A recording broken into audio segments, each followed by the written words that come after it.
beleza?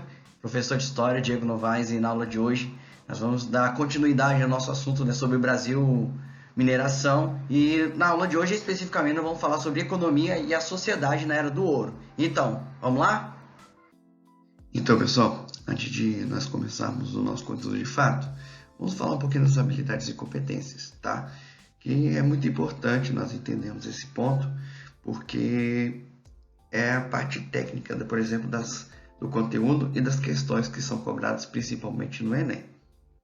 Então, olha só, qual o nosso objeto de conhecimento? Qual vai ser o nosso objeto de estudo hoje? A sociedade, a economia e sociedade na Era do Ouro. Esse é o nosso objeto de estudo. Competência, em cima disso. Analisar a formação de territórios e fronteiras em diferentes tempos e espaços, mediante a compreensão das relações de poder que determinam as territorialidades e o papel geopolítico dos Estados-nações. E a habilidade que a gente vai desenvolver no decorrer desse conteúdo é comparar e avaliar os processos de ocupação do espaço e a formação dos territórios, territorialidades e fronteiras, identificando o papel de diferentes agentes, como grupos sociais e culturas, impérios e estados nacionais e organismos internacionais, considerando os conflitos populacionais, tá, internos e externos, de diversidade étnico-cultural e as características socioeconômicas, políticas e tecnológicas do local. Beleza? Então, esses são o objeto de conhecimento, competência e habilidade. Então, agora, bora ao conteúdo. Então, e essas transformações sociais elas vão ser notadas, por exemplo, através da formação de núcleos urbanos. Esses núcleos urbanos vai ser um resultado, obviamente, do crescimento populacional na região das minas. E o surgimento também, nós vamos ter um surgimento de uma classe média urbana e intelectual, que até então não existia no Brasil. Tá? Podemos perceber que o Brasil dos séculos XVI e meados do século XVII era uma sociedade extremamente rural, como nós podemos observar aqui, ó, no topo senhores de engenho e escravos independentes. Essa sociedade ela muda, né, com o surgimento, né, do ouro e as suas consequências. No topo, os grandes mineradores e autoridades reais. Aqui, então, nós vamos ter o surgimento dessa classe média intelectual e urbana. Aqui, ó, tropeiros, oficiais, burocratas, soldados, clérigos, comerciantes, profissionais liberais e pequenos mineradores. Aqui, nós não podemos perceber, nessa última parte aqui, é o escravo sendo a base da sociedade. Então, o trabalho escravo, ele não muda, ele continua. Então, nós vamos ter alterações sociais, porém, o papel do escravo ele permanece. E aqui no mapa nós podemos observar essa mudança que ocorre no Brasil entre os séculos XVI e XVII. Olha só, os núcleos populacionais estavam restritamente aqui no litoral brasileiro. Percebam que aqui no século XVIII, olha só, onde nós vamos ter núcleos populacionais. Então, esse processo de interiorização, ele vem junto com o ciclo do ouro. Essa região aqui, nós vamos ter a região da Estrada Real, que nós vamos falar mais adiante, que era a estrada que servia de escoamento do ouro. Tá? Então, nós podemos perceber esse processo de urbanização do Brasil entre os séculos XVII e XVIII. Então, e seguindo então, os caminhos e o comércio da colônia, vamos lembrar que nós tivemos a transferência do eixo econômico da região Nordeste, que era o principal produtor de açúcar ali na região de Pernambuco, para o Sudeste, Minas Gerais, né, devido à produção do ouro. Então, nós vamos ter essa transferência desse eixo econômico, que por muito tempo ficou no Nordeste, e que até hoje, agora, né, até hoje, o eixo econômico do país está aqui na região Sudeste. Aqui nós vamos ter o caminho, né, do comércio, olha só, a região de Ouro Preto, passando por várias cidades até chegar em Paraty. Percebam aqui que no decorrer do caminho nós vamos ter vários núcleos populacionais, várias vilas e cidades que vão se formar no decorrer dessa estrada. E nós vamos ter também um novo caminho, tá, saindo aqui no Rio de Janeiro, que agora o Rio de Janeiro também era a capital do Brasil. Isso, nós vamos ter então, né, a transferência da capital da colônia, que era de Salvador, para o Rio de Janeiro também. Tá? Por muito tempo, a cidade de Salvador era a capital do Brasil, porque o eixo econômico também estava no Nordeste, que era uma maneira de controlar melhor, né, a região. E agora vai ser justamente o Rio de Janeiro, a capital do Brasil. E aí fica, né, o Rio de Janeiro sendo a capital do Brasil até 1960.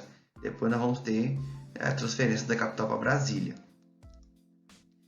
Então, justamente essas duas estradas, que eram as duas estradas oficiais para o escoamento do ouro, era para poder facilitar o trabalho de fiscalização e evitar o contrabando. Tá? Então, como eu já falei, nós vamos ter a formação desses núcleos populacionais urbanos no decorrer dessas estradas. Então, uma atividade econômica muito importante que nós vamos ter nesse período do ouro é as tropas e a pecuária na região sul. As tropas de muares, de burros e mulas, vai se tornar o principal meio de transporte da colônia. Por quê? Essas mulas e burros eram carregados com vários produtos, inclusive com ouro, da região das minas, e eram levados até os portos, tá? Que é onde esse ouro iria para Portugal. Então, o Rio Grande do Sul ele vai se tornar no principal fornecedor de muares. Aqui está marcando também, né, a região de Pernambuco, no Nordeste também fornecia, mas não na mesma quantidade que a região Sul. Por isso que a região Sul ela é mais importante aí nesse fornecimento, né, de muares para produção aurífera. Então nós vamos ter o surgimento também, além disso, né, da criação de muares, nós vamos ter o surgimento de atividades econômicas ligadas à pecuária, né, como o couro e o charque, por exemplo. E também nós vamos ter uma formação de um núcleo de colonização e de povoamento na região da Tríplice Fronteira, que é a região da Tríplice Fronteira com o Brasil, Paraguai, Uruguai e Argentina. Por quê? A própria coroa portuguesa incentivava a vinda de colonos para ocupar essa região. Por quê? Para impedir o avanço dos espanhóis sobre a região sul, porque os espanhóis também tinham interesse nessa região. Então, a coroa portuguesa incentiva a vinda de colonos, principalmente da região da Ilha dos Açores e da Ilha da Madeira, para virem para essa região para poder povoar. Então nós vamos ter, né, simultaneamente a formação de uma mão de obra livre assalariada na região sul do Brasil. Então nós vamos ter uma experiência de colonização e de povoamento, visto que a principal característica do Brasil é a colonização de exploração. E nesse trajeto da região sul até a região das Minas, nós vamos ter a origem do feijão tropeiro, tá? Porque o nome tropeiro ele vem das tropas, os tropeiros que guiavam os muares até a região das Minas. E característica esse prato típico, né, ele é tipicamente brasileiro, porque ele vai misturar elementos culturais dos três troncos étnico-raciais que vão formar o Brasil: indígena, negro e europeu. Tudo aí nesse prato. E todo mundo gosta, né? Então, pessoal, a cultura no Brasil colonial ela esteve por muito tempo, né, nos primeiros tempos, ligada a Portugal. E também nós vamos ter uma forte dominação religiosa, principalmente devido à ação dos jesuítas. E as transformações culturais que vão ocorrer no Brasil através do dinamismo econômico e social vão também alterar a cultura, né, e a arte do Brasil colonial. Que olha só, a produção até então era uma produção de crônicas informativas. Tá? Lembrando que a primeira crônica informativa que nós vamos ter sobre o Brasil é a Carta de Pero Vaz de Caminha, destacando as belezas naturais e aí as ações, né, o modo de vida dos indígenas, brevemente, e também as potencialidades econômicas da região. No primeiro momento, século XVII, nós vamos ter o predomínio da literatura barroca. Todo mundo gosta de barroco, né? Então, Gregório de Matos Guerra, na sua obra, ele vai ser considerado um dos primeiros rebeldes da literatura brasileira, porque ele criticava a escravização, criticava a sociedade e criticava também a ação dos jesuítas. O padre Antônio Vieira, na obra Sermões, ele defendia o indígena diante da colonização do colono, né, do colono português. E também nós vamos ter o padre Antônio Antonil, tá? Que na sua obra Cultura e Opulência do Brasil, ele vai destacar, como o próprio nome já diz, as potencialidades econômicas do Brasil nesse momento. Então, já no século XVIII, né, essa transição do século XVII, século XVIII, outras áreas artísticas também vão ser desenvolvidas, tá? E principalmente pelo incentivo financeiro, né, do ouro. Então, no século XVIII, nós vamos passar do barroco para o arcadismo, que vai surgir em Minas Gerais, e vai ser expresso, né, nas obras de Cláudio Manuel da Costa, Tomás Antônio Gonzaga, entre outros. No campo das artes plásticas, nós vamos ter Francisco Lisboa, o Aleijadinho, e Manuel de Costa Taide, tá? O chamado também de Mestre Taide. E no campo musical, nós vamos ter o destaque das posições de Américo Lobo de Mesquita, Francisco Gomes da Rocha e Inácio Parreira Neves. Então, podemos perceber que durante esse ciclo do ouro, nós vamos ter uma intensa produção artística em várias áreas, tá? Na escultura, na pintura, na literatura e na música também.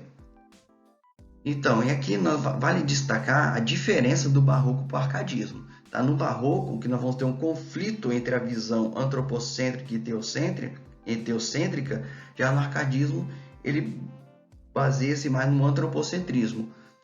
No barroco, oposição entre o mundo material e o mundo espiritual, ou seja, aquela oposição entre fé e razão. E o arcadismo ele já defende, né, o racionalismo, a busca do equilíbrio. No barroco, restauração da fé religiosa medieval. E o arcadismo, né, imitação dos clássicos renascentistas.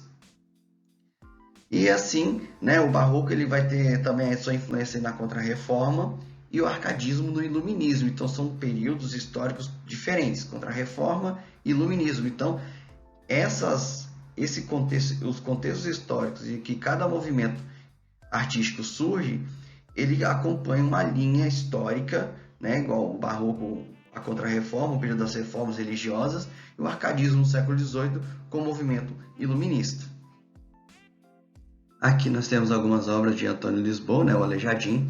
Podemos aqui observar a obra de escultura, tá, como essa aqui, Jesus carregando a cruz. Então podemos perceber no estilo barroco a dominação religiosa e também no estilo arquitetônico, como a igreja de São João Batista, tá?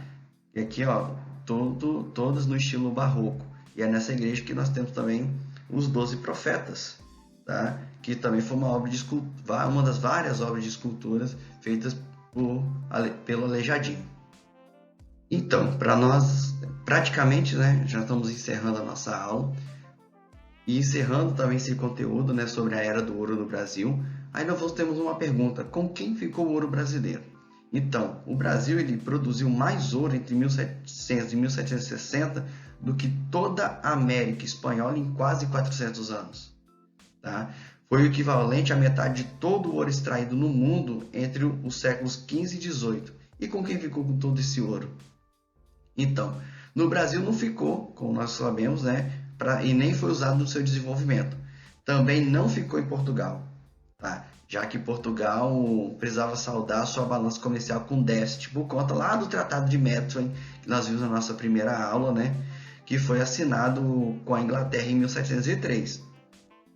Então, boa parte desse ouro brasileiro ele foi parar nas mãos dos capitalistas ingleses que usaram esse ouro brasileiro para poder financiar a Revolução Industrial, que nós vamos ver mais adiante nas nossas aulas.